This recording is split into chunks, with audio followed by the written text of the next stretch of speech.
ಮಾಜಿ CM BS Yediyurappa ಅವರು ಈ ನಾಡಿಗೆ ಸ್ಫೂರ್ತಿ ಎಂದು ತುಮಕೂರಿನ ಬಿಜೆಪಿ ಮುಖಂಡ ಹಾಗೂ ಉದ್ಯಮಿ ಚಿದಾನಂದ್ ಹೇಳಿದ್ದಾರೆ.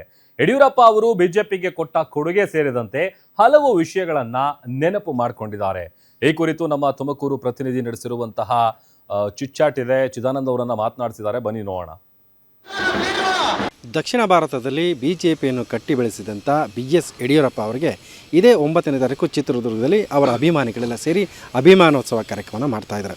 ಇದು ಸಾಕಷ್ಟು ಜನಪ್ರಿಯ ಆಗಲಿ ಅಂತ ಕೂಡ ಸಾಕಷ್ಟು ಸಂಖ್ಯೆಯಲ್ಲಿ ಅವತ್ತಿನ ಆ ಕಾರ್ಯಕ್ರಮದಲ್ಲಿ ಸಾಕಷ್ಟು ಮಠಾಧೀಶರು, ರಾಜಕಾರಣಿಗಳು, ಅವರ ಅಭಿಮಾನಿಗಳು ಸಹ ಸಾಕಷ್ಟು ಸಂಖ್ಯೆಯಲ್ಲಿ ಸೇರ್ತಾಯಿದ್ದಾರೆ. ತುಮಕೂರಲ್ಲೂ ಕೂಡ ಅವರ ಅಪಾರ ಸಂಖ್ಯೆಯ ಅಭಿಮಾನಿಗಳು ಇದ್ದಾರೆ ಮತ್ತು ಅವರಿಂದ ಸ್ಫೂರ್ತಿ ಪಡೆದಂದು ರಾಜಕೀಯ ಬಂದವರು ಕೂಡ ಇದ್ದಾರೆ.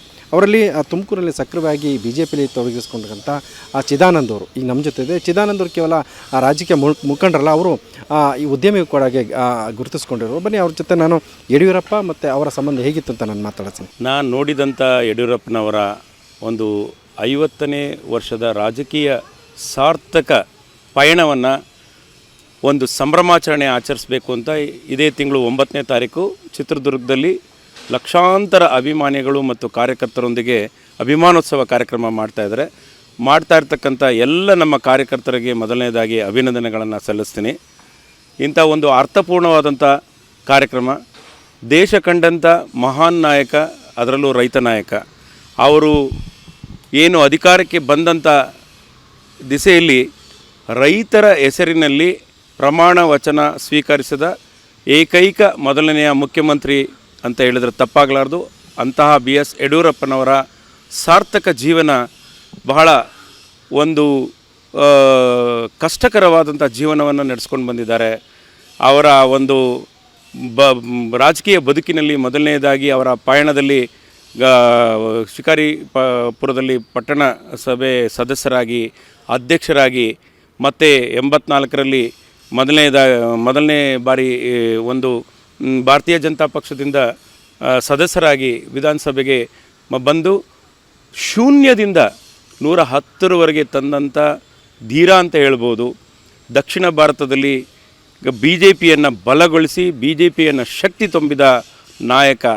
ಅಂತಹ BS ಯಡಿಯೂರಪ್ಪನವರ ಒಂದು ರಾಜಕೀಯ ಪಯಣದ ಬಗ್ಗೆ ಸಹಸ್ರಾರು ಸಂಖ್ಯೆಯಲ್ಲಿ ಭಾರತೀಯ ಜನತಾ ಪಕ್ಷದ ಕಾರ್ಯಕರ್ತರು ಮತ್ತು ಇವರು ಒಂದೇ ಪಕ್ಷಕ್ಕೆ ಸೀಮಿತವಾಗಿಲ್ಲ, ಇವರ ಒಂದು ಅಭಿಮಾನ ಎಲ್ಲರಲ್ಲೂ ಕೂಡ ಇಡೀ ಕರ್ನಾಟಕದ ಜನತೆ ಇವರನ್ನು ಇಷ್ಟಪಡ್ತಾರೆ. ಕಾರಣ ಏನಂದರೆ ಇವರು ಮಾಡಿದಂಥ ಸೇವೆಗಳು. ಅವರು 2ನೇ ಬಾರಿಗೆ ಮುಖ್ಯಮಂತ್ರಿ ಸ್ಥಾನವನ್ನು ಬಹುಮತಗಳು ಬಂದಂಥ ನಿಟ್ಟಿನಲ್ಲೂ ಕೂಡ ಅವರು ಪ್ರಮಾಣ ವಚನ ಸ್ವೀಕಾರ ಮಾಡೋದಕ್ಕಿಂತ ಏನು ನಮಗೆ ನಾರ್ತ್ ಸೈಡಲ್ಲಿ ಅತಿವೃಷ್ಟಿಗೆ ಅತಿ ಹೆಚ್ಚಾಗಿ ಮಳೆ ಬಂದು ಅಲ್ಲಿ ತುಂಬ ತೊಂದರೆಗೆ ಸಿಲುಕಿಸಿದಂಥ ಜನಗಳಾಗಿದ್ದರು. ಅವತ್ತು ಅವರು ಮೊದಲು ಆ ಒಂದು ಜನಗಳ ಮನೆಗಳು ಬಿದ್ದೋಗಿದ್ದಕ್ಕೆ ಅವತ್ತು ಸರ್ಕಾರದಿಂದ 1 ಲಕ್ಷ ಕೊಡುವಂಥ ಸ್ಥಿತಿ ಇತ್ತು. ಅಂಥ ಟೈಮ್ನಲ್ಲೂ ಕೂಡ 5 ಲಕ್ಷ ರೂಪಾಯಿಗಳನ್ನ ಕೊಡ್ತೀನಿ ಅಂತ ಹೇಳ್ಬಿಟ್ಟು ಅವರ ಒಂದು ರಾಜಕೀಯ ಒಂದು ಪ್ರೇರಣೆ ಆ ರೀತಿ ಅಂಥ ಒಂದು ಏನು ನೊಂದಂಥ ಬಡವರಿಗೆ ಮತ್ತು ಮನೆ ಬಿದ್ದಂಥವರಿಗೆ ಆಶ್ವಾಸನೆ ಕೊಟ್ಟು ಅದನ್ನು ನಡೆಸಿದ್ದಾರೆ. ಅದು ಯಡಿಯೂರಪ್ಪನವರ ಹೆಗ್ಗಳಿಕೆ. ಹಾಗೆಯೇ ಏನು ಹೆಣ್ಣು ಮಕ್ಕಳಾದರೆ ಒಂದು ಚಿಂತೆ ಮಾಡ್ತಾಯಿದ್ರು, ಈ ಮಕ್ಕಳನ್ನು ಯಾವ ರೀತಿ ಮುಂದೆ ಮದುವೆ ಮಾಡೋದು ಏನಂತ. ಅವತ್ತು ಭಾಗ್ಯಲಕ್ಷ್ಮಿ ಬಾಂಡನ್ನು ತೊಗೊಂಡು ಬಂದರು. ಹೆಣ್ಣು ಮಕ್ಕಳು 18 ವರ್ಷಕ್ಕೆ ಮದುವೆ ವಯಸ್ಸಿಗೆ ಬರುವಂಥ ನಿಟ್ಟಿನಲ್ಲಿ ಸುಮಾರು 2 ಲಕ್ಷ ರೂಪಾಯಿ ಆ ಭಾಗ್ಯಲಕ್ಷ್ಮಿ ಬಾಂಡಲ್ಲಿ ಬರುವಂಥ ಸಣ್ಣ ಡಿಪಾಸಿಟ್ಗೆ ಸರ್ಕಾರ ಅದನ್ನು ಮಾಡಿತ್ತು. ಅದು ಅವರ ಹೆಗ್ಗಳಿಕೆ. ಮತ್ತು ಹಾಗೆ ಅವರು ಬಿಡಲಿಲ್ಲ. ಏನು ಹೆಣ್ಣು ಮಕ್ಕಳು ಹೈಸ್ಕೂಲ್ ಮಕ್ಕಳಾಗಿರ್ಬೋದು, ಶಾಲೆ ಮಕ್ಕಳಾಗಿರ್ಬೋದು, ವಿದ್ಯಾಭ್ಯಾಸಕ್ಕೆ ಒತ್ತು ಕೊಡಬೇಕು ಅಂತಂದ್ಬಿಟ್ಟು ಅವತ್ತು ಅವರು ಪ್ರೇರಣೆ ಮಾಡಿದ್ದು ಮಕ್ಕಳಿಗೆ ಸೈಕಲನ್ನು ಏನಂದರೆ ಅವರ ಒಂದು ವ್ಯಾಯಾಮ ಮಾಡಲಿ, ದೈಹಿಕವಾಗಿ ಎಕ್ಸಸೈಸು ಆಗಬೇಕು, ಮಕ್ಕಳು ಸರಿಯಾದ ಟೈಮ್ನಲ್ಲಿ ಶಾಲೆಗೆ ಬರಬೇಕು, ಒಳ್ಳೆಯ ವಿದ್ಯಾಭ್ಯಾಸವನ್ನು ಮಾಡಬೇಕು ಅಂತ ಆ ಒಂದು ಅಕ್ಷರ ದಾಸೋಹದಲ್ಲಿ ನಿಟ್ಟಿನಲ್ಲಿ ಅಂತಹ ಕೆಲಸ ಮಾಡಿದ್ರು. ಅನೇಕ ಜನಪರ ಕೆಲಸಗಳನ್ನು ಮಾಡಿದ್ರು. ನಮ್ಮ ಪಕ್ಷವನ್ನು ಸಂಘಟನೆಯನ್ನು ಮಾಡಿದ್ರು. ಅವರು ಅನಿವಾರ್ಯ ಕಾರಣಗಳಿಂದ KGP ಕಟ್ಟಿದ್ರೂ ಕೂಡ 2014ರಲ್ಲಿ ಮತ್ತೊಮ್ಮೆ ನಮ್ಮ ಭಾರತೀಯ ಜನತಾ ಪಕ್ಷವನ್ನು ಅಧಿಕಾರಕ್ಕೆ ತಂದರು. ಸಂಪೂರ್ಣ ಅಧಿಕಾರಾವಧಿಯನ್ನು ಮುಗಿಸಿದ್ರು. ಅದು ಭಾರತೀಯ ಜನತಾ ಪಕ್ಷದ ನಾಯಕರಾಗಿರ್ತಕ್ಕಂಥ BS ಯಡಿಯೂರಪ್ಪನವರ ಒಂದು ರ್ಯಾಂಕತ್ವ. ಸರಿಗ ನೀವು BJP ಇದಕ್ಕೆ ಬರೋದಕ್ಕೆ ಮತ್ತು ಇಲ್ಲಿ ಯಡಿಯೂರಪ್ಪ ಅವ್ರಿಗೆ ನೀವು ಹೆಂಗೆ ಸ್ಫೂರ್ತಿ ಆದರು ಸರ್? ಯಡಿಯೂರಪ್ಪ ಅವರು ಯಡಿಯೂರಪ್ಪನವರು ಒಬ್ಬ ನಿಷ್ಠಾವಂತ ನಾಯಕರು, RSSನ ಒಂದು ಸಂಘಟನೆಯಿಂದ ಬಂದಂಥವರು, ಮತ್ತು ಜನಸಂಘ ಏನು ನಮ್ಮ ಈ ಭಾರತೀಯ ಜನತಾ ಪಕ್ಷದ ತಳದಿಂದ ಬಂದವರು, ನಿಷ್ಠೆಗೆ ಅವರೇ ಹೆಸರುವಾಸಿಯಾಗಿದ್ದರು. ಮತ್ತು ಅವರ ಕಾರ್ಯ, ಅವರು ಮಾಡಿದಂಥ ಕೆಲಸ, ಅವರು ಮಾಡಿದಂಥ ಅಧಿಕಾರಾವಧಿಯಲ್ಲಿ ಮಾಡಿದಂಥ ಸೇವೆ ನಮಗೆ ಸ್ಫೂರ್ತಿಯಾಗಿದೆ. ಅವರಂಥ ದಿಟ್ಟ ನಾಯಕತ್ವರ ಜೊತೆಗೆ ನಾವೆಲ್ಲ ಅವರ ಅನುಯಾಯಿಗಳಿಗಿದ್ದರೆ ನಮಗೂ ಕೂಡ ಆ ಒಂದು ಪ್ರೇರಣೆ ಸಿಗಲಿ, ಮತ್ತು ಒಳ್ಳೆಯ ನಾಯಕತ್ವ ಅವರಿಂದ ನಮಗೆ ದೊರೆಯುತ್ತೆ ಅನ್ನೋ ಒಂದು ನಿಟ್ಟಿನಲ್ಲಿ, ಮತ್ತು ಭಾರತೀಯ ಜನತಾ ಪಕ್ಷವನ್ನು ದಕ್ಷಿಣ ರಾಜ್ಯದಲ್ಲಿ ಬೆಳೆಸಿದಂಥ ಕೀರ್ತಿ ಅವ್ರದ್ದಿದೆ. ಅಂತಹ ನಾಯಕರನ್ನ ನಾವು ನೋಡ್ತಾ ಇರೋದು ಮತ್ತು ಅವ್ರ ಜೊತೆಗಿರೋದು ನಮಗೆ ಬಹಳ ಸಂತೋಷ ಆಗಿದೆ ಸರ್. ತುಮಕೂರಿಗೆ ಯಡಿಯೂರಪ್ಪರ ಕೊಡುಗೆ ಸಾಕಷ್ಟು ಕೊಡುಗೆ ಇದೆ ತುಮಕೂರಿಗೆ. ಈಗ ಅವರು CM ಆದಂಥ ಸಂದರ್ಭದಲ್ಲಿ ಮತ್ತು ರಾಜ್ಯಾಧ್ಯಕ್ಷರಾದಂಥ ಸಂದರ್ಭದಲ್ಲಿ ಈಗ ಈ ರೀತಿ ಸಾಕಷ್ಟು ಅವರ ಕೊಡುಗೆಗಳಿದೆ.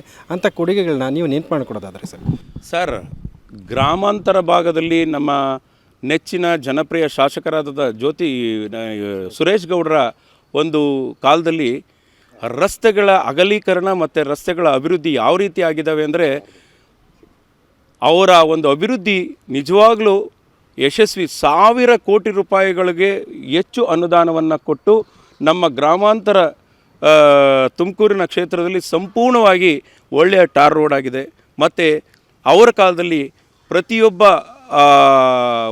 ಬೋರ್ವೆಲ್ಗೂ ಕೂಡ ಇಂಡಿಪೆಂಡೆಂಟ್ ಟ್ರಾನ್ಸ್ಫಾರ್ಮರ್ ಮಾಡಿಸುವಂಥ ಅವಕಾಶ ಅವರ ಸುರೇಶ್ ಗೌಡರ ನೇತೃತ್ವದಲ್ಲಿ ಆ ಕಾರ್ಯ ಆಯಿತು. ಇದು ಅವರು ಕೊಟ್ಟಂಥ ಹೆಗ್ಗಳಿಕೆ. ಯಾಕೆಂದರೆ ಯಾವ ಜನನಾಯಕರು ಸೇವೆಯನ್ನು ಮಾಡ್ತೀವಿ, ನಮಗೆ ಎಷ್ಟು ಹಣ ಬೇಕು ಅನ್ನೋ ಒಂದು ನಿಟ್ಟಿನಲ್ಲಿ ಅಷ್ಟು ಹಣವನ್ನು ತುಮಕೂರು ಕ್ಷೇತ್ರಕ್ಕೆ ಕೊಟ್ಟಿದ್ದಾರೆ. ಆ ತುಮಕೂರಿನಲ್ಲೂ ಸರ್ವಾಂಗೀಣವಾಗಿ ಅಭಿವೃದ್ಧಿ ಆಗಬೇಕಾದ್ರೆ ಯಡಿಯೂರಪ್ಪನವರ ಕಾಲದಲ್ಲಿ ಆಗಿರ್ತಕ್ಕಂಥ ಅಭಿವೃದ್ಧಿ ಒಂದು ಗಮನಾರ್ಹವಾದಂಥ ಒಂದು ಎಲ್ಲರ ಜನಮನದಲ್ಲಿ ಉಳಿಯುವಂಥ ಕೆಲಸ ಮಾಡಿದ್ದಾರೆ ಸರ್. ಸರ್, ಈಗ ಯಡಿಯೂರಪ್ಪವ್ರ ಜೊತೆ ನೀವು ಸಾಕಷ್ಟು ಸಾರಿ ಮಾತಾಡಿರ್ತೀರಿ, ಅವ್ರ ಜೊತೆ ಸಾಕಷ್ಟು ಸಾರಿ ಮಾತಾಡಿರ್ತಾರೆ. ಏನಾದರೂ ಅವ್ರು ಹೇಳಿದ್ದ ಮಾತನ್ನು ನೆನಪು ಮಾಡ್ಕೊಂಡ್ರೆ ಯಾವ ವಿಚಾರ ನೆನಪು ಮಾಡ್ಕೊತೀರಿ ಸರ್? ಅಲ್ಲ, ಯಡಿಯೂರಪ್ಪನವರು ನಿಮ್ಮ ಜೊತೆ ಮಾತಾಡ್ತಾರೆ, ಅವರ ಒಂದು ಮೆಮೊರಿ ಆಗಲಿ ಮತ್ತು ಅವರು ನಡೆದು ಬಂದ ಹಾದಿ ಭಾಳ ಸಂತೋಷ ಆಗುತ್ತೆ. ಮತ್ತು ಎಲ್ಲರನ್ನೂ ಕೂಡ ಗೌರವಯುತವಾಗಿ ಮಾತಾಡಿಸುವಂಥ ಕೆಲಸ, ಮತ್ತು ಅಭಿಮಾನಿಗಳ ಜೊತೆಯಲ್ಲಿ ಅಭಿಮಾನಪೂರ್ವಕವಾಗಿ ನಡ್ಕೊಳ್ಳುವಂಥ ಕೆಲಸ, ಮತ್ತು ರೈತರು ಎಂಥದ್ದೇ ಸಂಕಷ್ಟ ತರಲಿ ಮತ್ತು ಒಂದು ಹಿಂದುಳಿದ ವರ್ಗಗಳ ನಾಯಕರುಗಳು ಕಂಡ್ರೆ ಭಾಳ ಇಷ್ಟ. ಎಲ್ಲ ವರ್ಗದವರನ್ನ, ಎಲ್ಲ ಸಮುದಾಯದವರನ್ನ ಅವರು ಒಂದೇ ರೀತಿಯಲ್ಲಿ ನೋಡುವಂಥ ಕೆಲಸ.